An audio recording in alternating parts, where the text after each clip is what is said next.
Chapter 11. Be ye followers of me, even also as I also am of Christ. Now I praise you, brethren, that ye remember me in all things, and keep the ordinances as I delivered them to you.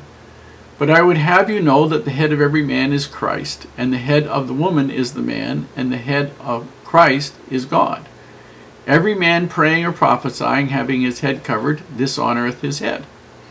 But every woman that prayeth or prophesieth with her head uncovered, dishonoureth her head, for that is even all one as if she were shaven. For if the woman be not covered, let her also be shorn. But if it be a shame for a woman to be shorn or shaven, let her be covered. For a man indeed ought not to cover his head, forasmuch as he is the image and glory of God, but the woman is the glory of the man. For the man is not of the woman, but the woman of the man. Neither was the man created for the woman, but the woman for the man. For this cause ought the woman to have power on her head because of the angels. Nevertheless, neither is the man without the woman, neither the woman without the man in the Lord. For as the woman is of the man, even so is the man also by the woman.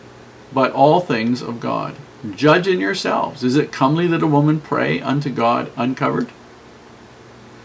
Doth not even nature itself teach you that if a man have long hair, it is a shame unto him? But if a woman have long hair, it is a glory to her, for her hair is given her for a covering. But if any man seem to be contentious, we have no such custom, neither the churches of God. Now in this that I declare unto you, I praise you not, that ye come together not for the better, but for the worse. For first of all, when ye come together in the church, I hear that there be divisions among you, and I partly believe it. For there must be also heresies among you, that they which are approved may be made manifest among you. When ye come together therefore into one place, this is not to eat the Lord's Supper. For in eating every one taketh before other his own supper, and one is hungry, and another is drunken. What? Have ye not houses to eat and to drink in?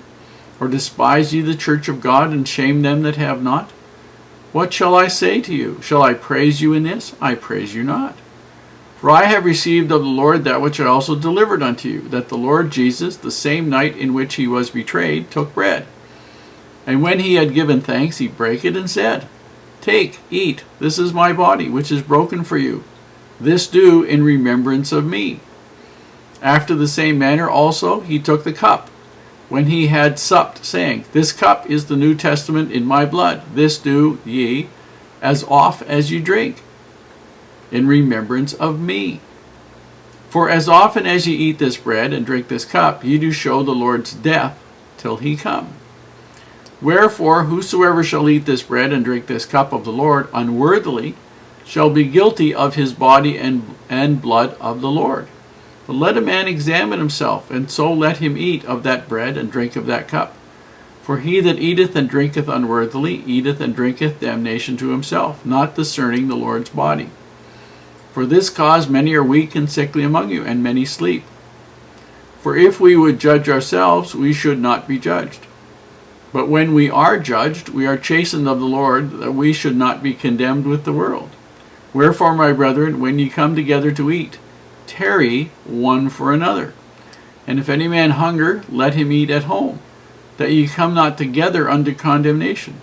And the rest will I set in order when I come. And he's asking people to follow his example, follow his counsel, because it isn't necessarily the way they want to go. But, I mean, they wouldn't have sent him the list of questions if they'd been able to come up with the answers on their own, or they'd been able to agree on what they were.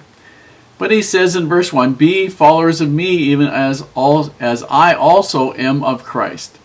So he's making the point, if you're following the things that I give you, you're following the things that Christ would give you, because I'm telling you what he would tell you. Verse 2, Now I praise you, brethren, that ye remember me in all things, and keep the ordinances, plural ordinances, now, several ordinances, as I delivered them to you. So he'd gone to Corinth, he delivered the ordinances, he'd explained them and shown them how to do the various ordinances, and he wanted them to continue to do them the right way. And then he starts to get into the things that he needs to get into because they wanted to know. But I would have you know that the head of every man is Christ. These guys used to figure that culturally, the man is the great kingpin, he is the boss. And the head of the woman is the man, and the head of Christ is God.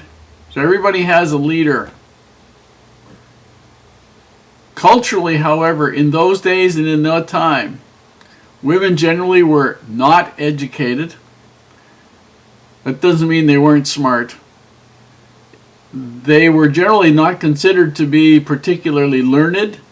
But I'll tell you, most of the women that I've met, most of the good women that I've met, are far more spiritual than most men are. Paul was aware of that too. And he's telling them what they should do in order to appeal to those people who would come in and look at the church as it's happening, the services as they're happening in the homes. And that is that the women should be covered, have their head covered when they pray. Other things should be there as performance things. And today we would look at that and say, that doesn't really make any sense. But in the culture at that time, it made great sense because that was the standard that was required. However, in verse 11 and verse 12, he outlines something that is very, very, very important. Nevertheless, neither is the man without the woman, nor the woman without the man in the Lord. For as the woman is of the man, even so the man is also by the woman, but all things in God. And what he's saying is, in the eyes of God, that these married couples are a companionship. The man is not complete without the woman is not complete without the man. The companionship requires both of them together in the Lord. That's the way it is. And for the world, that's why the verse nevertheless, despite all of that stuff I said in the preceding verses, which is culturally appropriate stuff, as far as the Lord is concerned, the man and the woman need each other to be complete.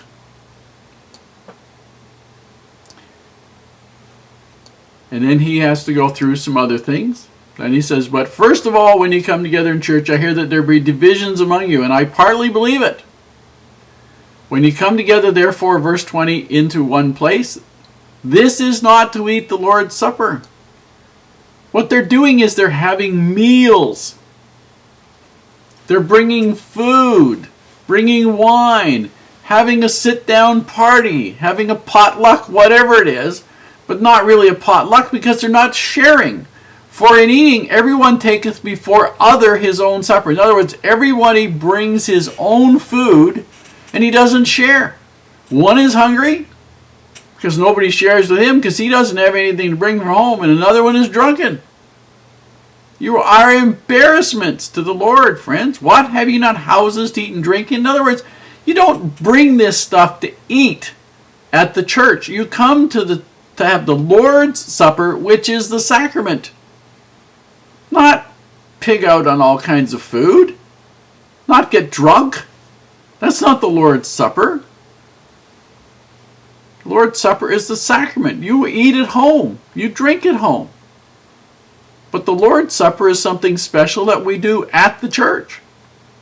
But we also, and he makes a point here, you need to eat and drink worthily. For he that, verse 29, for he that eateth and drinketh the sacrament unworthily eateth and drinketh damnation to himself, not discerning the Lord's body.